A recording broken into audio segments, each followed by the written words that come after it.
మూర్తి.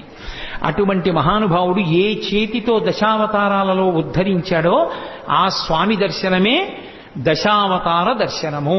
అందుకే వెంకటాచలం వెళ్ళి చక్కగా స్వామి పుష్కరిణిలో స్నానం చేసి స్వామి పుష్కరిణిలోంచి బయటికి వచ్చి ఒక్కసారి అక్కడ ఉన్నటువంటి శంకరాచార్యుల వారి పాదుకలకి నమస్కరించి అటుగా ఆదివరాహస్వామి కోవిలకి వెడుతున్నప్పుడు ఎడంచేతి పక్కన ఉన్నటువంటి పద్మంలో ఏనుగులు పద్మ కింజిల్కములను వర్షిస్తున్నటువంటి గజలక్ష్మి యొక్క దర్శనాన్ని పొంది బయటికి వెళ్లి ఆదివరాహస్వామి దేవాలయంలోకి వెళ్ళినప్పుడు స్వామి ఇలా ఉంటే ఆయన వక్షస్థలం మీద ఇలా అడ్డంగా ఉన్నటువంటి లక్ష్మి ఆయన మాట్లాడుతున్నప్పుడు ఇద్దరు గుసగుసలాడుకుంటున్నారా అన్నట్టుగా ఆయన నోటి దగ్గరికి ఆవిడ చెవి వచ్చేటట్టుగా ఉండి ఇంత చిన్ని ముఖంతో చక్కగా కస్తూరి తిలకంతో ఉండేటటువంటి అమ్మవారు ఆ ఆదివరాహస్వామి భూమిలోంచి పైకొచ్చినటువంటి మూర్తి.